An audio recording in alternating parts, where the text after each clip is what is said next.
Advocate V Rajesh അവർ ഇവിടുത്തെ നേരത്തെ തന്നെ ഈ മണ്ഡലത്തിലെ സുപരിചിതനും കൂടിയായിട്ടുള്ള മുൻ ജില്ലാ പ്രസിഡന്റ് കൂടിയായിട്ടുള്ള അഡ്വക്കേറ്റ് വി രാജേഷ് അവരെ ക്ഷണിക്കുന്നു.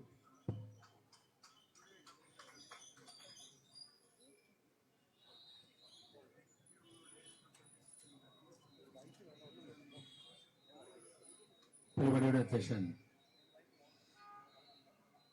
അതോടൊപ്പം തന്നെ വേദിയിലുള്ള പ്രിയപ്പെട്ട മന്ത്രി ശ്രീ സത്യകുമാർജി, ബിജെപിയുടെ സംസ്ഥാന ഉപാധ്യക്ഷൻ ശ്രീ കെ സോമൻ അവർ, നമ്മുടെ എവരുടെയും പ്രിയപ്പെട്ട സ്ഥാനാർത്ഥി ശ്രീലേഖ ചേച്ചി, പ്രിയപ്പെട്ട സെൻകുമാർ സാർ, മറ്റ് പത്മനാഭ സാറുണ്ട്, ഗിരികുമാർ, ജയശ്രീ ചേച്ചി, മണ്ഡലം കമ്മിറ്റിയുടെ പ്രസിഡന്റ് ശ്രീ മണികണ്ഠൻ ചേട്ടൻ, പാങ്ങപ്പാറ രാജീവ്, മറ്റ് എല്ലാവർക്കും പ്രിയപ്പെട്ട സഹപ്രവർത്തക സുഹൃത്തുക്കളെ നമസ്കാരം. ഏപ്രിൽ 9 മുൻപ് ഒരുപാട് പ്രസംഗിക്കേണ്ടതായിട്ടുള്ളത് കൊണ്ടും വളരെ നല്ല പ്രസംഗങ്ങൾ കഴിഞ്ഞതുകൊണ്ടും എല്ലാ കാര്യങ്ങളും ഞാനിവിടെ സംസാരിച്ച് തീർക്കുന്നില്ല. കാരണം ചെറുതും വലുതുമായ നിരവധി യോഗങ്ങൾ ഇനിയുമുണ്ട്. വളരെ വലിയൊരു കേരളത്തിൽ ഇതുവരെയും സംഭവിക്കാത്ത രാഷ്ട്രീയ സാഹചര്യമാണ് ഈ തെരഞ്ഞെടുപ്പ് അടുത്തതിലൂടെ നമ്മൾ കേരളത്തിലൂടെ കടന്നുപോയിക്കൊണ്ടിരിക്കുന്നത്. രണ്ട് കാര്യങ്ങളാണുള്ളത്. ഒന്ന്, കഴിഞ്ഞ 10 വർഷവും പിണറായി വിജയൻ ഈ സംസ്ഥാനം ഭരിച്ചുകൊണ്ടിരിക്കുന്നുവെങ്കിൽ പിണറായി വിജയന്റെ നേതൃത്വത്തിലുള്ള ഗവൺമെന്റ് ഈ സംസ്ഥാനത്തെ ഓരോ ദിവസവും കൊള്ളയടിച്ചുകൊണ്ടിരിക്കുന്നുവെങ്കിൽ അതിൽ ഒന്നാം പ്രതി കേരളത്തിലെ UDF ആണ്.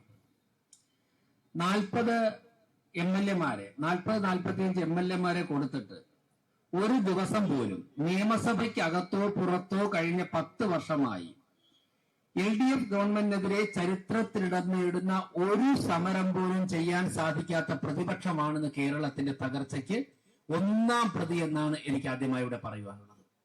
ഏതെങ്കിലും കഴിഞ്ഞ 10 വർഷത്തെ പിണറായി ഗവൺമെന്റിനെതിരായിട്ട് കേരളത്തിന്റെ ചരിത്രത്തിലിടം നേടിയ ഏതെങ്കിലും ഒരു സമരം രമേശ് ചെന്നിത്തലയുടെയോ VD സതീശന്റെയോ നേതൃത്വത്തിൽ കേരളത്തിൽ നടന്നിട്ടുണ്ടോ? കേരളത്തിലെ ജനങ്ങളുടെ മനസ്സിലുള്ള ഒരു സമരം നടന്നിട്ടുണ്ടോ? നടന്നിട്ടില്ല. ശബരിമലയുമായി ബന്ധപ്പെട്ട് BJPയും അനുബന്ധ പ്രസ്ഥാനങ്ങളും നടത്തിയ സമരമല്ലാതെ പിണറായി വിജയന്റെ 10 വർഷം പിണറായി വിജയന്റെ അഴിമതിയുടെ ആറാട്ട് നടന്നപ്പോൾ അതിന് പഞ്ചപുച്ഛമടക്കി എല്ലാ സംവിധാനവും സഹായവും ചെയ്തു കൊടുത്ത, അതിന് എല്ലാ ഒത്താശയും ചെയ്തു കൊടുത്തവരായിരുന്നു രമേശ് ചെന്നിത്തലയും VD സതീശനും. ഈ രാഷ്ട്രീയമാണ് കേരളം ചർച്ച ചെയ്യുന്നത്. മറുഭാഗത്ത് മാർക്സിസ്റ്റ് പാർട്ടി. നമുക്കറിയാം, മാർക്സിസ്റ്റ് പാർട്ടിയുടെ സംഘടന അടിത്തറയെ കുറിച്ച് നമ്മൾ കേട്ടിട്ടുണ്ട്. പക്ഷേ ഒരു സംശയവും വേണ്ട, പശ്ചിമ ബംഗാളിൽ സംഭവിച്ചതിനേക്കാൾ ഭീകരമായ തകർച്ചയാണ് ആ പാർട്ടി നേരിടുന്നത്. ഞാൻ പറയാൻ കാരണം, മലപ്പട്ടം എന്നുള്ളൊരു പഞ്ചായത്തിൽ ഞാനൊരിക്കൽ പോയിട്ടുണ്ട്. ഒരിക്കൽ മാത്രമേ ജീവിതത്തിൽ പോയിട്ടുള്ളൂ. ഒരിക്കൽ CPM-ന്റെ അക്രമം സഹിക്കാതെ വന്നപ്പോഴേക്കും CPM ഗ്രാമങ്ങളിലേക്ക് BJP 2010-13 കാലഘട്ടത്തിൽ നടത്തിയ ഒരു ജാഥയുടെ ഭാഗമായിട്ടാണ് ഞാൻ അവിടെ പോയത്. അവിടെ പോയി പ്രസംഗിക്കുമ്പോഴേക്കും 4 ചുറ്റും പാരാമിലിറ്ററി ഫോഴ്സിനെ അണിനിരത്തിയിട്ടാണ് ഞങ്ങൾക്ക് പ്രസംഗിക്കുവാനുള്ള അവസരം ഉണ്ടാക്കുന്നത്. അത്രത്തോളം CPM മാത്രമുള്ള, മറ്റാർക്കും നാമനിർദ്ദേശ പത്രിക കൊടുക്കാൻ പറ്റാത്ത സ്ഥലമാണ് മലപ്പട്ടം. ആ മലപ്പട്ടത്തു നിന്നാണ് CPM-ന്റെ വിമത സ്ഥാനാർത്ഥി വന്നിരിക്കുന്നത്, ഗോവിന്ദൻ. തീർച്ചയായിട്ടും ആ പാർട്ടിയുടെ തകർച്ച, ഇപ്പൊ സുധാകരനായിക്കോട്ടെ ഗോവിന്ദനായിക്കോട്ടെ, ആ പാർട്ടിയുടെ തകർച്ച പശ്ചിമ ബംഗാളിനേക്കാളും ഭീകരമായി ആരംഭിച്ചുകൊണ്ടിരിക്കുകയാണ്. കാരണം, ഞാനത് പറയാൻ കാരണം, ഇപ്പൊ തിരുവനന്തപുരം കോർപ്പറേഷന്റെ മേയർ എന്നുള്ള നിലയ്ക്ക് ഞാനും അതോടൊപ്പം തന്നെ ഞങ്ങൾ സഹപ്രവർത്തകർ ശ്രീ ചേച്ചിയും ഗിരിയും ദൈവമൊക്കെ തന്നെ സുമിയൊക്കെ ഉണ്ട്, ഞങ്ങൾ കഴിഞ്ഞ കുറച്ച് ദിവസം കൊണ്ട് പ്രവർത്തിക്കുകയാണ്. സത്യത്തിൽ ഇന്ന് 2024-25 സാമ്പത്തിക വർഷം ഓഡിറ്റ് ചെയ്ത ഓഡിറ്റർമാര് ഇന്ന് അവിടെ വന്നിരുന്നു. ഇന്ന് രാവിലെ 11 മണി മുതൽ 2 മണി വരെ അവരുടെ ഒരു മീറ്റിംഗ് ആയിരുന്നു. 24-25 സാമ്പത്തിക വർഷം അവർ കണ്ടെത്തിയ കാര്യങ്ങൾ. ഞങ്ങൾ കുറെ കാര്യങ്ങൾ കണ്ടെത്തിയിട്ടുണ്ട്. അവർ കണ്ടെത്തിയ കാര്യങ്ങളോട് ഞങ്ങളുടെ പറഞ്ഞപ്പോഴേക്കും ഇത്രയും വലിയൊരു ബോംബിന്റെ പുറത്താണല്ലോ ഞങ്ങൾ ഇരിക്കുന്നത് എന്നുള്ള ആശങ്കയാണ് അതിനുശേഷമുള്ള ഓരോ നിമിഷവും ഞങ്ങളെ വേട്ടയാടിക്കൊണ്ടിരിക്കുന്നത്. അതായത് ഭരണം ഉപയോഗിച്ചുകൊണ്ട് സാധാരണക്കാരായ ജനങ്ങളുടെ നികുതിപ്പണവും അതുപോലെ തന്നെ ജനങ്ങൾക്ക് ഗുണകരമായ കാര്യങ്ങൾ വരേണ്ട പണവും കട്ടെടുത്തുകൊണ്ടൊരു മാഫിയ സംഘം തിരുവനന്തപുരത്ത് വിളയാടുന്നുവെങ്കിൽ കഴിഞ്ഞ 10 വർഷമായിട്ട് കേരളത്തെ വിറ്റ് തുലച്ചുകൊണ്ടിരിക്കുകയാണ്. ഇതിനെതിരായിട്ടുള്ള ഒരു വിധിയെഴുത്തായിരിക്കും ഈ തെരഞ്ഞെടുപ്പ് എന്നുള്ള കാര്യത്തിൽ യാതൊരു സംശയവും വേണ്ട. ഞാനിപ്പോ കണക്ക് നോക്കുകയായിരുന്നു. 24 വാർഡുകളുള്ള വട്ടിയൂർക്കാവ് നിയോജക മണ്ഡലത്തിൽ 11 വാർഡും വൻ ഭൂരിപക്ഷത്തിൽ വിജയിച്ചുകൊണ്ട് ഏറ്റവും മുമ്പിൽ നിൽക്കുന്ന BJP ആണ്. 4 വാർഡുകളാണ് LDF-നുള്ളത്. എവിടെ ജയിക്കുമെന്ന് പറയുന്നത് LDF? 4 വാർഡുകളാണ് LDF-നുള്ളത്. എവിടെ ജയിക്കുമെന്ന് പറയുന്നത്? അസംബ്ലി തെരഞ്ഞെടുപ്പിൽ വർഷങ്ങളായിട്ട് UDF 3ാം സ്ഥാനത്താണ്. വളരെ പരിതാപകരമായ അവസ്ഥയിൽ 3ാം സ്ഥാനത്താണ്. ഒരു പ്രതിപക്ഷം പോലും വാങ്ങാൻ വേണ്ടി UDF-ന് സാധിക്കുന്നില്ല എന്നുള്ള സാഹചര്യം വന്നിരിക്കുകയാണ്. ഈ തെരഞ്ഞെടുപ്പ് തിരുവനന്തപുരത്തെ എന്നല്ല, കേരളത്തിലെ മുഴുവൻ ജനങ്ങൾക്കും ഒരു വികസനത്തിന് വേണ്ടിയുള്ള ഒരു അടിത്തറ ഒരുക്കുന്നതായിരിക്കണം ഈ തെരഞ്ഞെടുപ്പ് എന്നാണ് എനിക്ക് പറയാനുള്ളത്. ഞങ്ങൾ തിരുവനന്തപുരം കോർപ്പറേഷൻ നടപ്പിലാക്കിക്കൊണ്ടിരിക്കുന്ന സാധാരണക്കാരായ ജനങ്ങൾക്ക് ആവശ്യമുള്ള പദ്ധതികൾ, അതിന് ഒരു 4 MLA-മാരെ കൂടി ഈ കോർപ്പറേഷനുള്ളിൽ ലഭിച്ചു കഴിഞ്ഞാൽ യാതൊരു സംശയവും വേണ്ട, നിമിഷങ്ങൾ കൊണ്ട് അതിന് ചിറക് വയ്ക്കും എന്നുള്ള കാര്യത്തിൽ ഞങ്ങൾക്ക് നല്ല ആത്മവിശ്വാസമുണ്ട്. ആ ഒരു സഹായവും സഹകരണവും തേടിക്കൊണ്ടുള്ളതാണ് ഈ തെരഞ്ഞെടുപ്പ്. അതുപോലെ തന്നെ നമ്മുടെ സ്ഥാനാർത്ഥി തീർച്ചയായും അഡ്മിനിസ്ട്രേഷൻ രംഗത്ത് കഴിഞ്ഞ കുറച്ച് ദിവസങ്ങൾക്ക് കൊണ്ട് തന്നെ കോർപ്പറേഷനുള്ളിൽ നടത്തുന്ന അഭിപ്രായ പ്രകടനങ്ങളിലായിക്കോട്ടെ, മറ്റ് ഏത് പ്രകോപനകരമായ സാഹചര്യം LDF-ഉം UDF-ഉം ചേർന്നുകൊണ്ട് അതിനകത്ത് ഒരുക്കാൻ നോക്കിക്കഴിഞ്ഞാലും വളരെ വളരെ ഇഫക്റ്റീവായിട്ട് ചുരുങ്ങിയ വാക്കുകൾ കൊണ്ട് അതിനെ നേരിട്ടുകൊണ്ട് പാർലമെന്ററി രംഗത്തും അഡ്മിനിസ്ട്രേഷൻ രംഗത്തും ഏറ്റവും കഴിവ് തെളിയിപ്പിച്ച് മുന്നോട്ട് പോകുന്ന നമ്മുടെ സ്ഥാനാർത്ഥിയാണ് ഇവിടെ ലഭിച്ചിരിക്കുന്നത്. ചുരുങ്ങിയ ദിവസങ്ങൾ കൊണ്ട് തന്നെ ഒരു MLA എന്ന നിലയിലേക്ക് ജനങ്ങൾ മനസ്സിൽ സ്വീകരിച്ചു എന്നാണ് എനിക്ക് മനസ്സിലാകുന്നത്. ഞാൻ 2 പ്രാവശ്യം മത്സരിച്ച നിയോജക മണ്ഡലമാണ് ഈ മണ്ഡലം. ആദ്യം ഞാനിവിടെ മത്സരിക്കാൻ വരുമ്പോഴേക്കും 5700 വോട്ടാണ് നമുക്ക് ഉണ്ടായിരുന്നത്. ആ തെരഞ്ഞെടുപ്പിൽ 13,400 വോട്ടിലേക്ക് എത്തിക്കാൻ വേണ്ടി സാധിച്ചു. പിന്നീട് നമുക്ക് പല തെരഞ്ഞെടുപ്പുകളിലും ഈ മണ്ഡലം ലീഡ് ചെയ്തു. പാർലമെന്റ് തെരഞ്ഞെടുപ്പിൽ രാജേട്ടനൊക്കെ നിന്നപ്പോഴേക്കും ഈ മണ്ഡലം ലീഡ് ചെയ്തു. രാജീവ് ചന്ദ്രശേഖരൻ മത്സരിച്ചപ്പോഴേക്കും ഈ മണ്ഡലം ലീഡ് ചെയ്തു. അപ്പോൾ എപ്പോഴും തന്നെ BJP-ക്ക് അനുകൂലമായി വോട്ട് ചെയ്യുവാൻ മനസ്സുള്ള ജനതയാണ് ഈ നിയോജക മണ്ഡലത്തിലുള്ളത്. അവരൊക്കെ തന്നെ അവരുടെ ശേഷിയൊക്കെ തന്നെ സമാഹരിച്ചുകൊണ്ട് നമുക്ക് മുന്നോട്ട് പോകാൻ സാധിക്കണം. LDF-ന്റെ MLA ഇവിടെ ഉണ്ട്. പ്രിയപ്പെട്ടവരെ, ആ MLA ഞാൻ ഔദ്യോഗികമായി കിട്ടിയ രേഖകളൊക്കെ തന്നെ ഒരു തെരഞ്ഞെടുപ്പ് പ്രചരണത്തിൽ അങ്ങനെ ഉപയോഗിക്കുന്നത് ശരിയല്ലാത്തതുകൊണ്ട് ഞാൻ പറയുന്നു. ഞങ്ങളിപ്പോ കഴിഞ്ഞ ദിവസം ഹെൽത്തിന്റെ കുറച്ച് HI-മാരും JHI-മാരും ഒക്കെ തന്നെ മേയറെ കാണണമെന്ന് പറഞ്ഞുകൊണ്ട് വന്നിരുന്നു. അവർ എന്നോട് പറഞ്ഞൊരു കാര്യം, ഞങ്ങളെ ഈ വീടുകളിൽ കിച്ചൺ ബിൽ വിൽക്കാൻ വേണ്ടി നിർബന്ധിക്കുകയാണ്. അതായത് ഒരു HI-യുടെ ജോലി. അപ്പൊ ഒരാൾ പറഞ്ഞു, സാറേ സെയിൽസ് റെപ്രസെന്റേറ്റീവ്സിനെയൊക്കെ വിടുമല്ലോ വീട്ടിൽ, പോയിട്ട് സോപ്പ് വേണോ ചീപ്പ് വേണോ കണ്ണാടി, നമ്മൾ കഥ അടച്ച ഉടനെ തന്നെ കേൾക്കുമ്പോൾ തന്നെ പലരും തുറന്നുകളയും. അതുപോലെ സർക്കാർ ഉദ്യോഗസ്ഥരായിട്ടുള്ള ജൂനിയർ ഹെൽത്ത് ഇൻസ്പെക്ടർമാരും ഹെൽത്ത് ഇൻസ്പെക്ടർമാരൊക്കെ പോയിട്ട് കിച്ചൺ ബിൻ വേണോ എന്ന് പറഞ്ഞുകൊണ്ട് വിൽക്കുക എന്നുള്ളതാണ് അവരുടെ ജോലി. കോടിക്കണക്കിന് രൂപയുടെ കിച്ചൺ ബിൻ വാങ്ങിക്കൊണ്ട് അവിടെ കെട്ടി അടുക്കി വെച്ചിരിക്കുകയാണ്, ആർക്കും വേണ്ടാത്തത്. ഇതിനെ കൊണ്ട് അടിച്ചേൽപ്പിക്കുകയാണ് ഉദ്യോഗസ്ഥന്മാരുടെ ജോലി. ഞങ്ങൾ പറഞ്ഞു, നിങ്ങൾ ഒരെണ്ണം വിൽക്കാൻ പോണ്ട, ഇനി ആ പരിപാടിയെ നഗരസഭയിൽ വേണ്ട. അങ്ങനെ കോടിക്കണക്കിന് രൂപയുടെ അഴിമതിയായിരുന്നു. ഏതെങ്കിലും ഒരു പദ്ധതി വിജയിച്ചിട്ടുണ്ടോ? അദ്ദേഹത്തോട് ചോദിക്കണം. അദ്ദേഹം മേയറായിരുന്ന സമയത്ത് എത്രയോ പദ്ധതികൾ കൊണ്ടുവന്ന് ഫേസ്ബുക്കിൽ പോസ്റ്റ് ഇട്ടിട്ടുണ്ട്. ഏതെങ്കിലും ഒരു പദ്ധതി വിജയിച്ചിരുന്നെങ്കിൽ ഇന്ന് ഈ കോർപ്പറേഷനിൽ ഈ വേസ്റ്റ് മാലിന്യ സംസ്കരണത്തിന്റെ പേരിൽ ഈ ഗതികേടുണ്ടാവുമായിരുന്നു. എത്ര കോടി രൂപയാണ് പൊടിച്ചത്? ഏതെങ്കിലും 3-4 വർഷം മേയറായിരുന്നു ഏതെങ്കിലും ഒരു പദ്ധതി, ഏതെങ്കിലും ഒരു പരിപാടി ഈ കോർപ്പറേഷനിൽ വിജയിപ്പിച്ചിട്ടുണ്ടോ?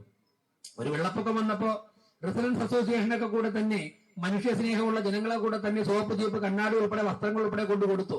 കോർപ്പറേഷന്റെ പണം ഉപയോഗിച്ചുകൊണ്ട് വണ്ടി വിളിച്ചു അതിന്റെ മുമ്പിൽ നിന്ന് ഒരു പച്ച കൊടി കാണിച്ച് അതിനെ കയറ്റി മലപ്പുറത്തോട്ട് വിട്ടതല്ലാതെ ഏതെങ്കിലും ഒരു പദ്ധതി കൊണ്ടുവന്നെങ്കിൽ ചൂണ്ടിക്കാണിക്കട്ടെ, പറയട്ടെ. വിജയകരമായി ഞങ്ങൾ നടപ്പിലാക്കിയത് ഇന്ന പദ്ധതിയാണെന്ന് പറയട്ടെ. ഈ വട്ടിയൂർക്കാവിൽ എത്ര കാലം കൊണ്ടാണ് ജനങ്ങളെ പറ്റിക്കുന്നത്? ഇപ്പൊ തിരുവനന്തപുരത്ത് കുടിവെള്ള പ്രശ്നം വരുന്നുണ്ട്. നമ്മൾ കരുതുന്നതിനൊന്നുമല്ല, വളരെ വലിയൊരു അപകടത്തിലോട്ടാണ് നമ്മൾ പോയിക്കൊണ്ടിരിക്കുന്നത്.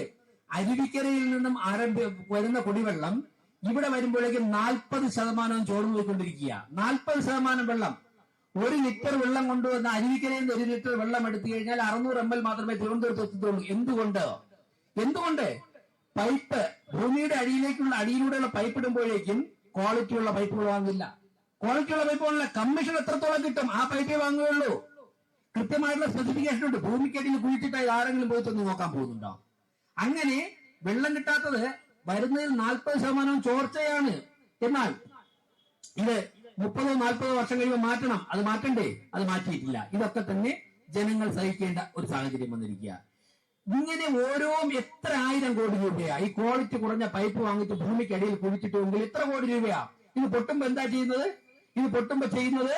വേറെ അത്ഭുതമൊന്നുമില്ല, കുഴിക്കും, JCB കൊണ്ടുവന്ന് കുഴിക്കും. അതിനുശേഷം അപ്പുറത്ത് ഏതെങ്കിലും റബ്ബർ ബാൻഡോ അല്ലെങ്കിൽ വലിയ വാൾട്ടിയോ അങ്ങനെ കൊണ്ടുവന്ന് ഇതിനെ കെട്ടും. ഇത് കെട്ടിയിട്ട് പോയിട്ട് വാല് കയറുമ്പോൾ ഇതിന്റെ അപ്പുറം പൊട്ടും. ഇതല്ലേ നടക്കുന്നത്? ഇത് നേരിട്ട് കഴിഞ്ഞ ദിവസം അമ്പലമുക്ക് ഉൾപ്പെടുത്തുന്നത് ഞാൻ കണ്ടതാ.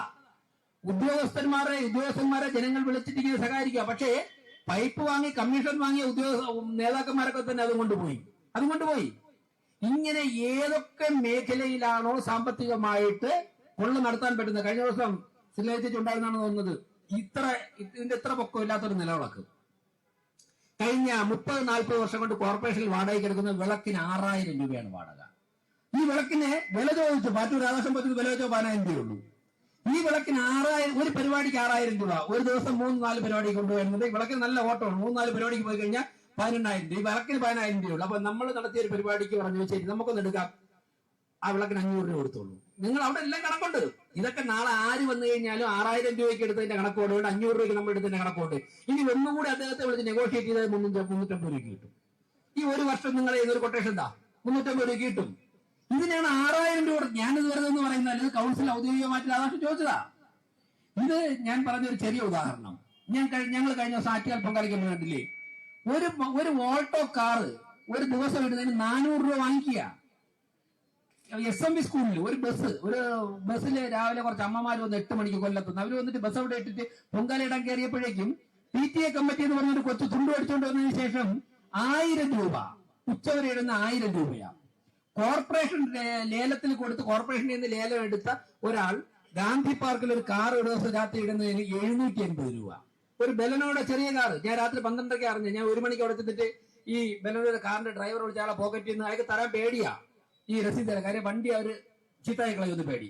ഞാൻ അയാളുടെ പോക്കറ്റിൽ നിന്ന് രസീത് എടുത്ത് എന്റെ കയ്യിൽ അടിക്കാൻ 780 രൂപ. ഞാൻ ചോദിക്കട്ടെ, ഈ ഒരു ദിവസം കൊണ്ട് സംഭവിക്കുന്നതല്ലോ.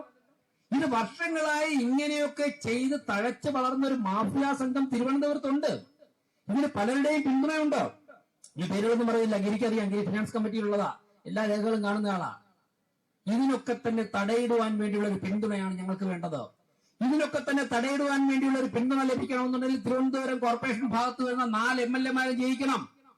ഇവിടെ കോർപ്പറേഷനിൽ അഴിമതിക്കും അരാജകത്വത്തിനുമെതിരെ പോരാടി പുതിയ വഴികളിലൂടെ ഞങ്ങൾ യാത്ര ചെയ്യുമ്പോഴേക്കും രാഷ്ട്രീയമായി ഞങ്ങൾക്ക് പിന്തുണ കിട്ടണമെങ്കിൽ ശ്രീലേഖയെ പോലെ, V. മുരളീധരനെ പോലെ, അതുപോലെ തന്നെ രാജീവ് ചന്ദ്രശേഖരനെ പോലുള്ളവർ നമുക്ക് വേണ്ടി ശബ്ദിക്കുവാൻ വേണ്ടി നിയമസഭയിൽ ഉണ്ടാകണം. കേരളത്തിന്റെ ഭരണത്തിന് നേതൃത്വം കൊടുക്കുവാൻ വേണ്ടി BJPയുടെ നേതൃത്വത്തിലുള്ള ഒരു ഗവൺമെന്റ് ഉണ്ടാകണം. ആരാധനായ നരേന്ദ്രമോദി ഉൾപ്പെടെയുള്ളവർ തരുന്ന പിന്തുണ കേരളത്തിലെ സാധാരണക്കാരായ ജനങ്ങൾക്ക് പ്രയോജനപ്പെടണമെങ്കിൽ, അവരുടെ നിത്യജീവിതത്തിൽ പ്രതിഫലിക്കണമെങ്കിൽ അത്തരത്തിലുള്ള ഗവൺമെന്റ് ഉണ്ടാകണം.